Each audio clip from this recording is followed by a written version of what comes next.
Hello everyone. তো আজকের ভিডিওতে যে কনসেপ্ট নিয়ে আমি ডিসকাশন করব সেটার নাম কি, সেটা হচ্ছে কি বেস্ট ইন্ট্রাডে ট্রেডিং স্ট্র্যাটেজি। অর্থাৎ আজকের ভিডিওতে যে কনসেপ্ট নিয়ে আমি ডিসকাশন করবো সেটা হচ্ছে কি একটা ইন্ট্রাডের জন্য একটা বেস্ট স্ট্র্যাটেজি নিয়ে আমি ডিসকাশন করব। আর এটা কিন্তু শুধুমাত্র ইন্ট্রাডেতেই অ্যাপ্লিকেবল হবে, ঠিক আছে? তো এর জন্য আমি দুটো ইন্ডিকেটরকে বেছে নিয়েছি। ফার্স্ট হচ্ছে কি ভিওঅ্যাপ। ভিওঅ্যাপের full form volume weighted average price. আর সেকেন্ড কি, সেকেন্ড হচ্ছে 7 EMA। তো ইএমএ জিনিসটা কি আমি কিন্তু এর আগের ভিডিওতে অলরেডি আপনাদেরকে বুঝিয়ে দিয়েছি যে ইএমএ জিনিসটা কি, কীভাবে লাগাতে হয়। তো আগের ভিডিওতে আমি 9 আর 15 EMA কিনে বলেছিলাম। তো আজকে মূলত এই স্ট্র্যাটেজির জন্য আমি বেছে নিয়েছি 7 EMA কে, ঠিক আছে? তো আজকে 7 EMA আর ভিওঅ্যাপ এই দুটোকে কম্বাইন্ড করে একটা স্ট্র্যাটেজি ডেভেলপ করেছি, যেটা চাইলে আপনারা দেখতে পারেন। আর ইন্টারডের জন্য কিন্তু এটা একটা বেস্ট স্ট্র্যাটেজি হতে পারে, ঠিক আছে? তো এর জন্য যে টাইম ফ্রেমটা আমরা ইউজ করব সেটা হচ্ছে কি শুধুমাত্র কিন্তু আমরা 5 মিনিটসের টাইম ফ্রেমে কিন্তু আমরা ইউজ করবো, ঠিক আছে? আদার্স কিন্তু কোন কোন টাইম ফ্রেম এখানে ইউজ করা যাবে না। অনলি 5 মিনিটস টাইম ফ্রেম, ঠিক আছে?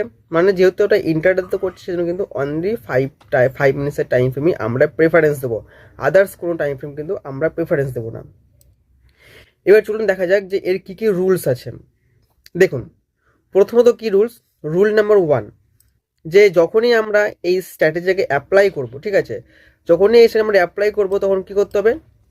রুল নাম্বার 1 কি, যে যদি আমরা বাইংয়ের জন্য যাই, যদি আমরা কি করি কোনো কিছু বাই করি, ঠিক আছে? যদি বাই করি তাহলে কিন্তু আমাদের দেখতে হবে ওভারঅল মার্কেটটা কি আছে, মানে ওভারঅল মার্কেটের ভিউটা কি আছে, ঠিক আছে? সাপোজ ধরুন আপনি কোনো স্টককে বাই করছেন, ওই সময় যদি মার্কেটে ডাউনফল থাকে তাহলে কিন্তু স্টকটি আপসাইডের দিকে যাবে না, বরং কিন্তু সেটা কিন্তু ডাউন সাইডে মোমেন্টাম করবে। অর্থাৎ এই স্ট্র্যাটেজি অনুযায়ী যদি আপনি বাইংয়ে যান বা সেলিংয়ে যান, যেদিকে যান না কেন, ওই সময় কিন্তু ওভারঅল মার্কেটটাকেও দেখতে হবে, ওভারঅল মার্কেটটা ভিউ কি আছে। যদি মার্কেট পজিটিভ থাকে তাহলে আমরা বাইংয়ে নিয়ে যাব, আর যদি মার্কেট থাকে নেগেটিভ তাহলে কিন্তু আমরা সেলিংয়ের দিকে প্রিফারেন্স দেবো। ওকে, তো ফার্স্ট ক্রাইটেরিয়া কি, আমাদের যে ফার্স্ট পয়েন্টটা কি, প্রথমত দেখতে হবে যে ওভারঅল মার্কেটের ভিউটা কী আছে, মানে মার্কেটের ডাইরেকশনটা কী আছে, মানে মার্কেটটা প্লাস আছে না মাইনাস আছে, মার্কেট আজকে পজিটিভ থাকবে না নেগেটিভ থাকবে, সেটা কিন্তু প্রথমে আপনাদেরকে দেখতে হবে, ঠিক আছে? সাপোজ ধরুন মার্কেট হচ্ছে পজিটিভ, মার্কেট আজকে গ্যাপ আপ খুলে যাবে, মার্কেট হচ্ছে পজিটিভ এবং সারাদিন আজকে পজিটিভই থাকবে। তাহলে সেক্ষেত্রে কী করব, সেক্ষেত্রে আমাদের প্রথমত যে স্টকগুলোকে বাঁচতে হবে কি, এমন স্টক বাঁচতে হবে যে স্টক কি করেছে প্রথম যে 5 মিনিটের ক্যান্ডেল, ঠিক আছে? প্রথম যে 5 মিনিটের ক্যান্ডেল, মানে ফার্স্ট 5 মিনিটসের ক্যান্ডেলে গ্রিন হয়, মানে 9টা 15-তে কী হয়, মার্কেট ওপেন হয়, ঠিক আছে? 9টা 15 মার্কেট হয়, 9টা 15 থেকে 20-র মধ্যে যে ক্যান্ডেলটা তৈরি হবে, অর্থাৎ প্রথম যে 5 মিনিটের ক্যান্ডেলটা তৈরি হবে সেটা যাতে গ্রিন ক্যান্ডেল তৈরি হয়, সেটা যাতে কী হয়, গ্রিন যাতে গ্রিন তৈরি হয়। এবং গ্রিন শুধু হলেই হবে না, গ্রিনের সাথে যাতে বুলিশও হয় ক্যান্ডেলটি।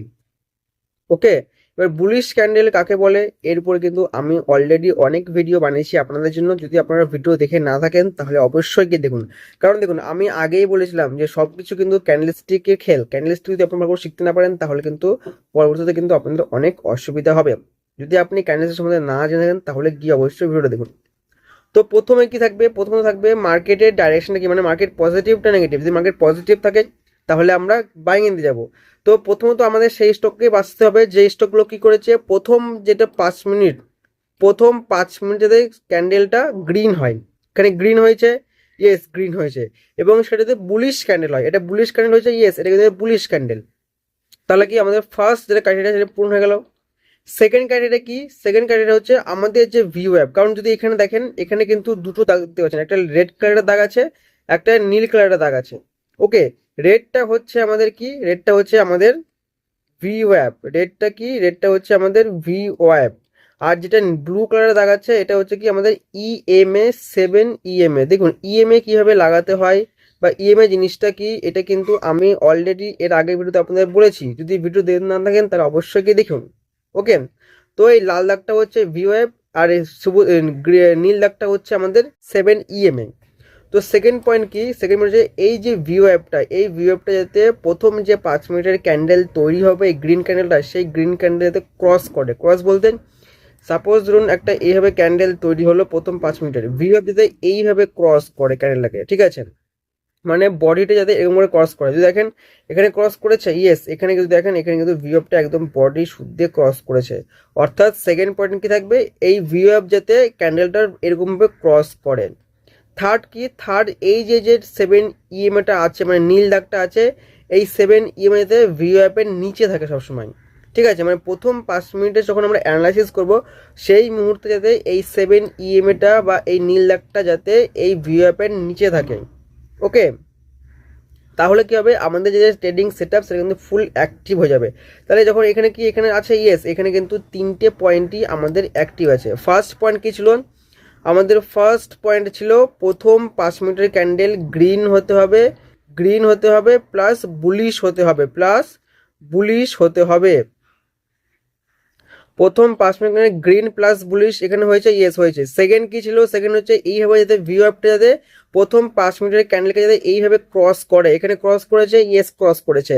থার্ড কি, থার্ড হচ্ছে যখনই আমরা অ্যানালাইসিস করব প্রথম 5 মিনিটের, তখন যাতে ভিওএফটা উপরে থাকে এবং ইএমএ লাইনটা যাতে নিচে থাকে। এখানে নিচে আছে, ইয়েস, এখানে কিন্তু নিচে আছে। বাস আমাদের 3টে ক্রাইটেরিয়া পূরণ হয়ে গেল। এবার কি করব, এবার এই ক্যান্ডেলের হাই এবং লোকে মার্ক করব। যখনই এর হাইকে ব্রেকআউট দিবে তখন আমরা কি করব, স্টকে এন্ট্রি নিব। এসএল কি থাকবে, এসএল দেখুন প্রথমে যদি ক্যান্ডেল ছোট থাকে, প্রথম 5 মিনিটের ক্যান্ডেল যদি ছোট থাকে তাহলে ক্যান্ডেল লো থাকবে এসএল, আর যদি প্রথম 5 মিনিট বড় হয় তাহলে সেই ক্যান্ডেলের 50% থাকবে আমাদের এসএল। যদি দেখেন এটা কিন্তু অনেক বড় ক্যান্ডেল তৈরি হয়েছে, তাহলে কি হবে, তাহলে এই ক্যান্ডেলের যে 50% জোনটা থাকবে সেটা আমাদের এসএল থাকবে এবং টার্গেট থাকবে। দেখুন যেহেতু আমরা ইন্টারডেতে ডিসকাশন করছি, ইন্টারডেতে একটা স্টক কতদূর যাবে সেটা কিন্তু বলা একটু মুশকিল। সেই জন্য আমরা কি করব, সেই জন্য আমরা হয়তো 1:2 1:2 যে রিস্ক রিওয়ার্ড রেশিওটা আছে সেটা হয়তো বেছে নেব, অথবা আমরা এসএলটাকে ট্রেল করব। এসএল ট্রেল বলতে সাপোজ আমরা এখানে এন্ট্রি নিলাম, এন্ট্রি নেওয়ার পর স্টকটি এতদূর বাড়লো, এখানে চলে আসলো স্টকটি, তখন কি করবো, তখন এসএলটা ছিল আমাদের কোথায়, এইখানে এসএল ছিল, এই এসএলটাকে নিয়ে আসলাম এইখানে। তারপরে যখন আমরা এখান থেকে এখানে গেল তখন এসএলটা নিয়ে আসলাম এইখানে, আবার যখন এখানে আসলো তখন এসএল নিয়ে আসলাম এইখানে। এইভাবে কি আমরা এসএলটাকে ট্রেল করি। ওকে, ফার্স্ট টার্গেট 1:2 থাকবে বা 1:3 যেটা রিস্ক রিওয়ার্ড রেশিও হয় আপনাদের সেটা করবেন, অথবা কি এসএলটাকে আমরা টেল করে করে আস্তে আস্তে উপরে যাব। ঠিক আছে, তো এটা গেলো কি, এটা গেলো বাইং এর ক্ষেত্রে, যে যখনই কোনো স্টককে বাইং এর জন্য আমরা প্রেফারেন্স দেবো ইন্টারডেতে তখন এই 3টে ক্রাইটেরিয়া ফুলফিল হয়, প্লাস আমি যেভাবে বললাম যাতে এরকম অনেকটা দেখতে হয়, মানে ইএমএ গুলো। ঠিক আছে, আর ওই সাথে মার্কেটটাও পজিটিভ থাকে, কারণ মার্কেট পজিটিভ না থাকলে কিন্তু স্টক কাজ করবে না বা কোনো সেট আপে কাজ করবে না। ওকে, তো এটা গেলো কি, এটা হলো আমাদের বাইং এর ক্ষেত্রে। এবার দেখবো সেলিং এ কি হবে। তো এবার দেখবো আমরা যে সেলিং এর জন্য কি হতে পারে, কারণ এর আগে আমরা দেখলাম বাইং এর সেট আপ, এবার দেখবো সেলিং এর সেট আপ। দেখুন সেলিং এ কিন্তু হবে এর উল্টোটা। তো যখনই আমরা কোনো স্টকে সেলিং এর দিকে যাবো বা সেলিং কথা ভাববো তখন কিন্তু আমাদের ওভারঅল মার্কেটটাকেও দেখতে হবে যে ওভারঅল মার্কেটের ডাইরেকশনটা কি আছে। যদি নেগেটিভ থাকে মার্কেট তাহলেই আমরা সেলিংকে প্রিফারেন্স দেবো, আর যদি মার্কেট নেগেটিভ না থাকে তাহলে কিন্তু আমরা মার্কেট কি করবো, সেলিংকে প্রিফারেন্স দেবো না। ওকে, সাপোজ ধরুন আমরা দেখলাম মার্কেট নেগেটিভ, সেই হিসেবে আমরা একটা নেগেটিভ ট্রেড নিব। তো এর জন্য কি কি রুলস আছে, ফার্স্ট রুল হচ্ছে যে প্রথম 5 মিনিটের ক্যান্ডেল যাতে রেড তৈরি হয়, প্রথম 5 মিনিটের রেড তৈরি হবে প্লাস বিয়ারিশ তৈরি হবে, প্লাস বিয়ারিশ যাতে তৈরি হয়। ওকে, এখানে যদি দেখেন এটা হচ্ছে প্রথম 5 মিনিটের ক্যান্ডেল, 5 মিনিট বলতে 9:15 ক্যান্ডেলটাই কিন্তু প্রথম 5 মিনিটের ক্যান্ডেল। ওকে, প্রথম হচ্ছে কি হয়েছে, রেড তৈরি হয়েছে, ইয়েস রেড তৈরি হয়েছে। এবার আমি কি বলেছি, দ্বিতীয় বিয়ারিশ, এটা কি বিয়ারিশ ক্যান্ডেল, ইয়েস এটা কিন্তু বিয়ারিশ ক্যান্ডেল। দেখেন এর উইকটা কিন্তু অনেকটা লম্বা উপরের দিকে এবং বডিটা অনেক ছোট, এটাকে কোন ক্যান্ডেল বলা হয়, এটা কিন্তু একটা শুটিং স্টার টাইপের দেখতে কিন্তু। ঠিক আছে, তার মানে কি এটা একটা বিয়ারিশ ক্যান্ডেল, বাট এটাকে কিন্তু একটা উল্টো হ্যামারও বলা হয়, যে কিন্তু কোথাও হচ্ছে যেখান থেকে টপ লেভেলে তৈরি হয়েছে, মানে একটা বিয়ারিশ ক্যান্ডেল। ইয়েস, ফার্স্ট কি ছিল, ফার্স্ট ছিল রেড প্লাস বিয়ারিশ, ফুলফিল হয়েছে, ইয়েস ফুলফিল হয়েছে। সেকেন্ড কি থাকবে, সেকেন্ড থাকবে এই যে ভিওয়াপ, এখানে ভিওয়াপ কোনটা, এই রেডটা হচ্ছে ভিওয়াপ, এটা হচ্ছে আমাদের ভিওয়াপ দাগ, আর এই নীলটা হচ্ছে আমাদের ইএমএ। ওকে, এটা ইএমএ। তো সেকেন্ড ক্যান্ডেল কি, সেকেন্ড হচ্ছে যখনই কোনো একটা বিয়ারিশ ক্যান্ডেল তৈরি হবে, ভিওয়াপ যাতে এইভাবে ক্রস করে বডিতে, ক্রস করেছে, ইয়েস দেখেন এইখানে কিন্তু এইভাবে ক্রস করেছে এইভাবে। ঠিক আছে, তাহলে সেকেন্ড ক্রাইটেরিয়া ফুলফিল হয়েছে, ইয়েস ফুলফিল হয়েছে। থার্ড কি, থার্ড হচ্ছে যখনই প্রথম 5 মিনিটে আমরা অ্যানালাইসিস করব বা যখনই প্রথম 5 মিনিটে এই ভিওএফ এই ক্যান্ডেলের বডিতে ক্রস করবে, তখনই যাতে এই যে 20 যে এই যে উপরের ইএমএটা আছে, এই ইএমএ যাতে সেই ভিওএফ এর উপরে থাকে। এখানে আছে ইয়েস, এখানে দেখুন এখানে ক্রস করেছে, এই সময় কিন্তু এই নীল দাগটা বা আমাদের যে ইএমএ লাইনটা সেটা কিন্তু এই ভিওএফ এর উপরেই ট্রেড করছিল। তার মানে কি আমাদের 3 নম্বর ক্রাইটেরিয়াও ফুলফিল হয়ে গেল। ঠিক আছে, তো এবার কি করব আমরা, এইবারে আমরা কি করব, এই যে প্রথম যে রেড ক্যান্ডেল তৈরি হচ্ছে এর লোটাকে মার্ক করব এবং হাইটাকে মার্ক করব। যখনই এই লোটাকে ব্রেক করবে তখনই আমাদের এখানে এন্ট্রি হবে, এসএল থাকবে। যদি ক্যান্ডেল অনেক বড় হয় তাহলে আমি আগেই বলেছি ক্যান্ডেলের 50% জোন থাকবে এসএল, আর যদি ক্যান্ডেল ছোট হয় তাহলে থাকবে সেই ক্যান্ডেলের যে হাই থাকবে বিয়ারিশ ক্যান্ডেলের, সেটা থাকবে আমাদের এসএল। কিন্তু এখানে যদি দেখেন এখানে অনেকটা বড় তৈরি হয়েছে, সেজন্য এই যে এই 50%টা এটা থাকবে আমাদের এসএল। ওকে, এন্ট্রি হবে এই ক্যান্ডেল লো যখনই ব্রেক করলো তখনই এন্ট্রি হবে। তারপর দেখুন আস্তে আস্তে করে কত নিচে আমাদের একটা ডাউনফল দেখিয়েছেন। তো প্রথম কি টার্গেট থাকবে, প্রথম থাকবে 1:2 নিতে পারেন, অথবা হয়তো এখানে এন্ট্রি হলো, এখানে এসএল থাকলো, যখনই এত বড় ফল হলো তখন আমাদের এসএলটা ট্রেল করলে এখানে আসলাম, ট্রেল করতে করতে আস্তে আস্তে নিচের দিকে নিয়ে আসলাম। এসএল ট্রেল করলে কি অনেক বড় টার্গেট পাওয়া যায়, আর মার্কেটে যদি কোনো কারণে বাউন্সও আসে তাহলে কিন্তু আমাদের কোনো লসের কোনো ব্যাপারই নেই, কারণ আমরা এসএলটাকে ট্রেল করছি। ঠিক আছে, তো এটা কিন্তু ওয়ান অফ দ্য একটা best set up as a ইন্ট্রাডের জন্য। তো আপনারা চাইলে এই স্ট্র্যাটেজিটাকে দেখতে পারেন, আগে ব্যাক টেস্টিং করুন। তো দেখুন এবার তো বুঝলাম আমরা যে এইভাবে কাজ করে। এবার কথা হচ্ছে এইভাবে এরকম স্টক আমরা খুঁজবো কেমন করে, কারণ মেন তো স্টকগুলো সিলেকশন। কারণ সেট আপ বুঝলাম ঠিক আছে, কিন্তু স্টক সিলেকশনটা কি, দেখুন এইটার জন্য কিন্তু আপনাদের কি করতে হবে, প্রথমত 9:15 যখনই হবে, 9:20 যখনই বেজে গেল তখনই কিন্তু আপনাদের এইরকম স্টক খুঁজতে হবে, একটু দেরি করা যাবে না। কারণ এটা কি যেহেতু ইন্টারডের জন্য, আর যদি আপনারা একটু দেরি করেন তাহলে কিন্তু হয়তো মোমেন্টাম আপনার হাত থেকে মিস হতে পারে। ঠিক আছে, তো এটা একমাত্র ইন্টারডেতে অ্যাপ্লিকেবল হবে, আর এটা শুধুমাত্র অ্যাপ্লাই হবে 9:15 সময়, যাতে 9:15 থেকে 20 যে ক্যানেলটা ক্লোজিং হবে প্রথম 5 মিনিটের, তখনই কিন্তু আপনাদের এরকম স্টককে খুঁজে বের করতে হবে।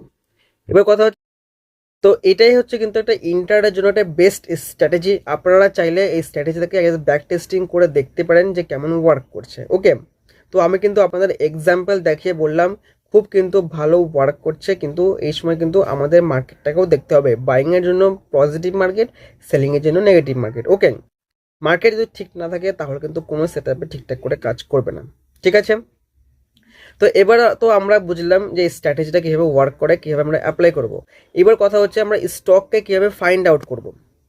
তো এর জন্য কিছু না, সিম্পল জিনিস কি, আপনারা প্রথমত কী করবেন, গুগলে আসবেন, গুগলে আসার পর লিখবেন যে ভিওএফ cross over stock chart link, আসবেন, ক্লিক করবেন, ক্লিক করার পরে দেখবেন এখানে অনেকগুলো স্টকের নাম চলে এসেছে। হয়তো আপনারা চাইলে এখান থেকে একটা একটা করে আপনারা চার্টে খুলে দেখতে পারেন, কিন্তু এটা কখন আপনারা অ্যাপ্লাই করবেন, যখনই 9:20 হবে, 9:20-তে আপনারা কি করবেন, 9টা বেজে যখনই 20 মিনিট হবে, অর্থাৎ যখনই 9:20 বাজবে, 9:20 AM, ওকে 9:20 AM এ কিন্তু আপনারা একমাত্র এই যে চার্ট লিঙ্কটা বললাম, মানে গুগলে বললাম, এটা রান করবেন।